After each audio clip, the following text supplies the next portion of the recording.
Good morning, interwebs. It is about 10 till 5. I got up a little after noon today, came downstairs. It's very, very cold if you're in a room without heat of some sort today.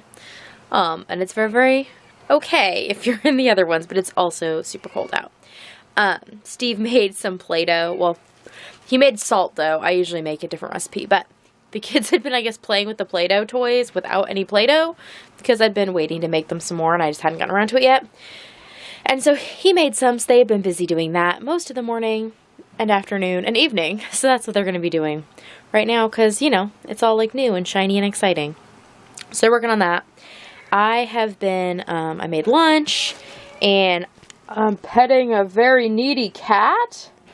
And I've been working on this shawl. I had been through this purple section last, and I put in this blue right here, this mesh section today. So that's been fun and exciting.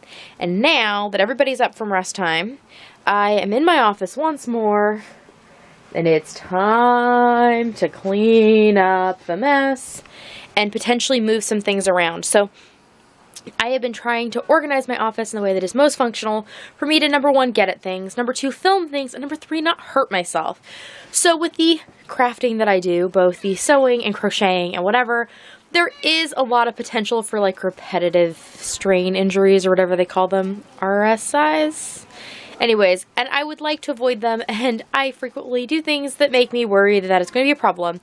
So I had been sewing, like piecing and ironing and things and getting up after each step. And then that was causing some problems. So I needed to find a way to not have to get up and down so frequently. So I had put my ironing board next to my sewing machine. It was working that way. And it was causing some strain on my shoulder the direction I had it.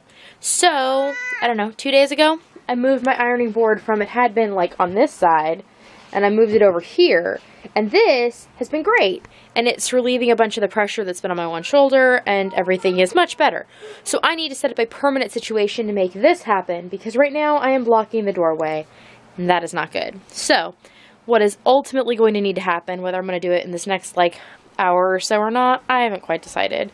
But I'm going to shift my yarn stash over into that space, cover part of that window, which will actually probably make it warmer in here, and then put those things on the other side over here. So we'll see how that all turns out. I think in my brain it all sounds like a good plan, and you know, Steve was on board with the idea. He thinks it sounds like a good plan too. So I just need to do it, and you know how well that goes sometimes. But I'm going to put away my shawl for the time being, clean up in here, have a cup of coffee while I do that, listen to some music on Google Play Music, and go about our evening. It is about 11:15ish, and everybody's asleep, and Steve's been at work for a couple hours, and I was about to come in here and do some work.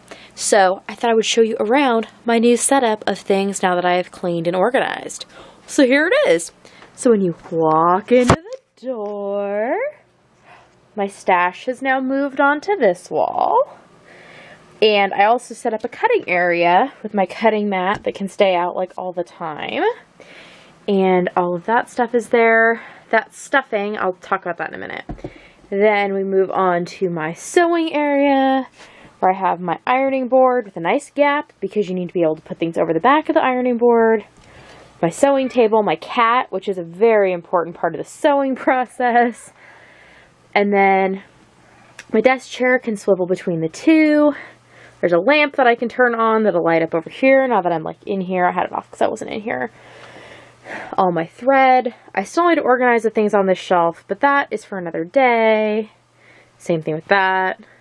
And then basically my yarny setup, I moved some things that had been on top of the boxes over here. And this all needs to be gone through again. It's an endless process. And then, yeah, then we're back right here. And I put my anti-fatigue mat in front of where I cut. And then the vacuum is over there.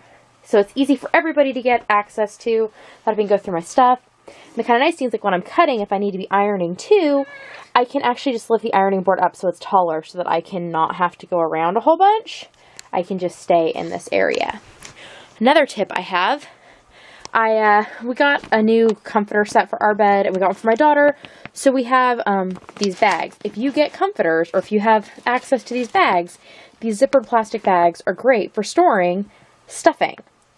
I buy the gigantic boxes of stuffing because I have found that they are the least expensive for me, especially for the amount that I go through for toy making and stuff. So I like to buy the big boxes, but then it's kind of an unwieldy amount. The cool thing with those bags is that you can actually put all the stuffing in and you can squish the bag to get a bunch of the air out and zip them. Because you don't really want to like space bag necessarily your stuffing, but having it in a more manageable amount of space is good. And then I always like to keep one of these like fabric bags with an amount in it, because when I am actually working on a toy, it's a pain to have to go to like the gigantic heap of stuffing to work on it. So I can just grab this and take it with me while I'm working on the toy, and then just put it back, and when it empties, I just refill it. So it's kind of like having lots of small bags on hand all the time. So I did that, and I need to just move it off my cutting area, and now I'm going to do a bunch of cutting of fabric. I have other things in here, obviously, that need to be organized and that I want to, but I can do those things when the kids are awake and I'm being constantly interrupted during the day. The thing I have a harder time doing when I'm being constantly interrupted is getting my sewing stuff done. So, yeah. Anyways, punny as I am, I am going to cut out some more bags for the next update to the shop that I can then get going on. So I'm excited, and I really think this is going to be a cool setup. Yes, I'm very excited. And also, when I was moving my boxes around, I kind of also want to reorganize my stash, but that will be for another day, not today. But I have made a lot of progress in getting my stash kind of worked through, and also just utilizing different things out of it. So I'm excited by that. Okay, off to do the things, and then I'll check in with you later tonight. Well, it is 5-ish in the morning again, and I am ready for bed. I got so much done today. First of all, this whole setup is awesome and like a really nice height for cutting, and it hurt my shoulder so much less than the numerous other ways I've been trying to cut things. It's not too high, it's not too low. It seems to be working out great. Wearing my little glove on my hand, my right hand was much better this evening. I've actually had it on all day. I just took it off. Hand feels a little funny right now. It might just be that it's a little cold. I have prepped an entire update's worth of fabric. I actually ended up cutting and like dealing with 2 whole bolts of interfacing, and I have more on order. So that is good. I am getting my ducks back in a row, so it feels good. Part of the reason why I'm trying to get all this stuff done now, I am going to California for, I think it's like 10 days, in about 2 weeks, so in like the middle of January. So I need to be ready for that to happen, and to have myself prepared that life can like keep going even though I'm gone, and also so I don't like lose time in some ways. So I'm kind of trying to work ahead a little, which is part of the push to get so much stuff done. Okay, I am going to head to bed now, and my plan is to get up at a reasonable time tomorrow, which I'm going to say is going to be like 11, because Steve works early again tomorrow, and I would like to spend a bit of time with him. So actually, I guess I plan to get up at 11:15, because my Fitbit does just automatically go off then. I have an alarm set. So that's the plan. We'll see what happens, and I will see you all tomorrow. Nighty-night!